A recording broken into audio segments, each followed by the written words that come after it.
Si Arya Lea ay nasa kabilang linya na.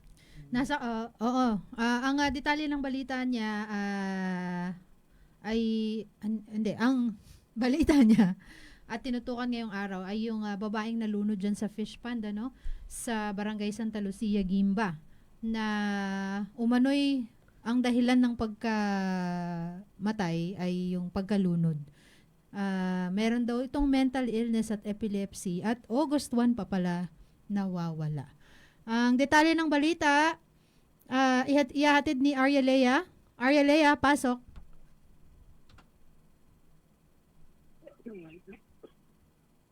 Kaya, Ayan, Arya Lea. magandang tanghali po sa ating mga tagapakinig dito sa bayan ng Gimba at lalong-lalo na po sa mga nakaabang sa ating Facebook Live streaming ngayong araw. Kahapon ng linggo, Agosto 4, taong kasalukuyan, pinuntahan natin ang pamilya ng babaeng nakitang palutang-lutang sa isang fish pond na wala nang ang buhay nito lamang ados nitong buwan na kasalukuyan. Ating nakumpirma na ang biktima ay si Erica Dumalanta Villanueva o mas kilala sa palayaw na Gelay.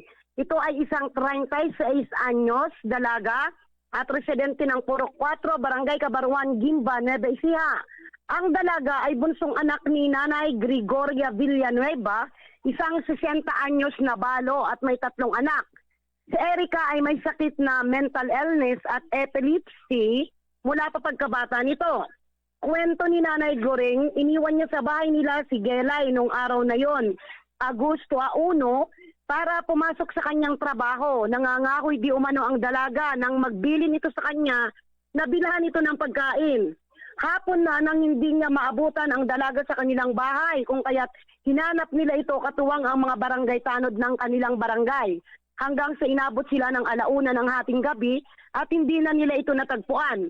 Naalarma na lamang sila nang may makapagsabi na may natagpuan na bangkay sa fish pond at nakumpirma nila na ito nga yung nawawalang si Gelay. Sa pahayag ni Kapitana Jenny Romano, ang punong barangay ng Kabaruan, nang makapanayam natin kahapon ng linggo, mismo sa burol ng nasawi na kapitbahay ni Kapitan Romano. Ugali daw ni Gelay ang magtatakbo at hindi ito mapipigilan kapag sinusumpong ng kanyang sakit. Naging ugali din umano nito ang pumunta sa mga palayan at magsakate o manguha ng mga damo-damo. Naipahayag din ni Kapitan Jenny nang tanungin niya ang grupo ng Soko ng araw na matagpuan ang bangkay at ayon sa investigasyon, walang nakitang sugat o tanda na pinwersa ang dalaga.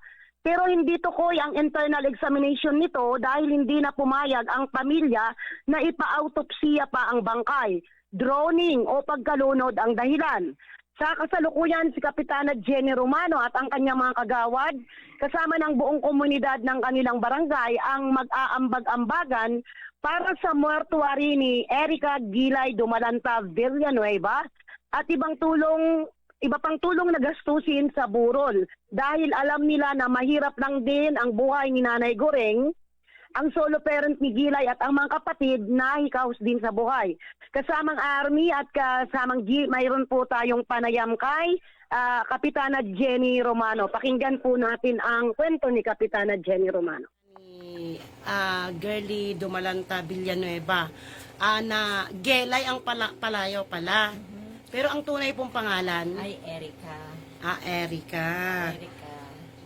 Actually po, kapitbahay lang naman kami. Diyan lang yung bahay ko. And sila nga dito, magkalapit lang. So, ever since naman na nakilala ko sila, is talaga yon. Una, si Gelay kasi talaga po is, sa pagkakaalam ko, may sakit talaga siya. Maliban po sa, hindi nga po normal yung pag-iisip niya, parang bata pa din siya. Meron din siyang epilepsy. Opo. So, ganun, lagi siyang sinusumpong, maliban sa hirap ng buhay, is, yan, yun ang sakit niya talaga. Siguro lalo na pag nagugutom. Opo. So, sa kasalukuyan po may ideya na po ba kayo sa tunay na pangyayari sa kanya? Actually po, nung natapos yung SOCO report, yung nagpunta yung SOCO doon sa crime scene, is nakausap ko po sila dahil pumunta sila sa resto, kumain sila doon. Tinanong ko naman po bilang punong barangay po ng Kabaruan kung ano po yung resulta nung investigasyon nila doon. So, ang sinabi sa akin is that sa labas, wala silang nakitang any sugat. Walang force, walang sugat. Maliban lang nga po dun sa nakita siya sa tubig. Wala silang nakita.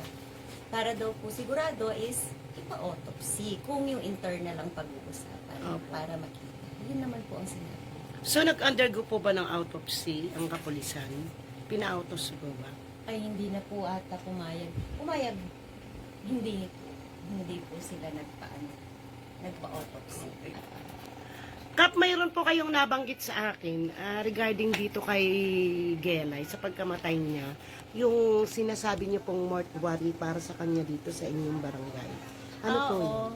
Nagkaroon kasi ng eksena yan nung minsan parang sinumpong siya.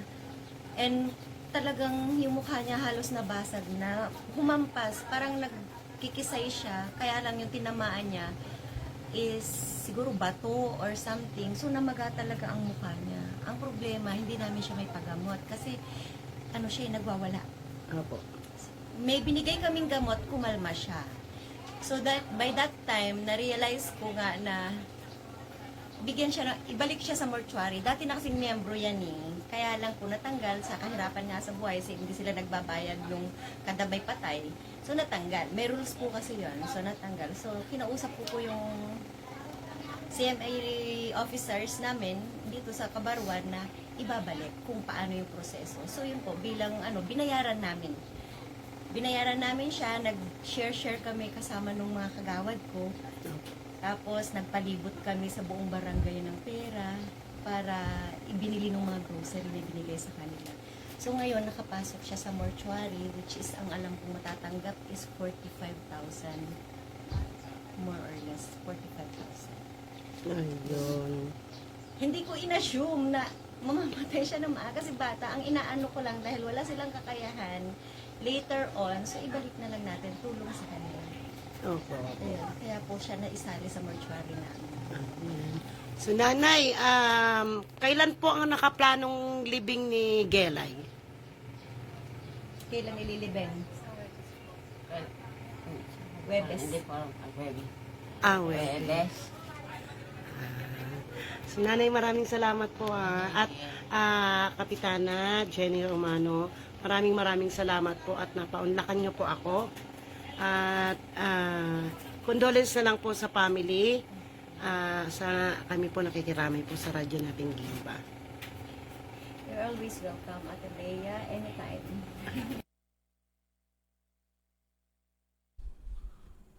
Ayan, Arya Lea, andyan ka pa? Apo. So, kinorek natin kasi dun sa unang report mo ay Girly ang pangalan, Opo. Girly Tama. Villanueva. Ngayon, ang totoo Opo. palang pangalan ay Jelay pala. hindi Erika. Erika, Oo. Gelay. Ay, doon galing malamang Siguro, sa girly, Baka sa Jelay. Opo. Baka may pangalan siya. Ano yung sa Latok ba yun? Binyag sa Latok, no? Ay, hindi. Oo. Girly. Ay, Hindi. ano yung pangalan niya? Erika, ang Erika. pangalan niya. Baka. Tapos ang palayaw is Gelay. Opo. So, yun namang impormasyon na una. Nanggaling sa Santa Lucia, no? Yung girl. Opo, tama. Okay, sige. Maraming salamat, Arya Lea. Radyo natin.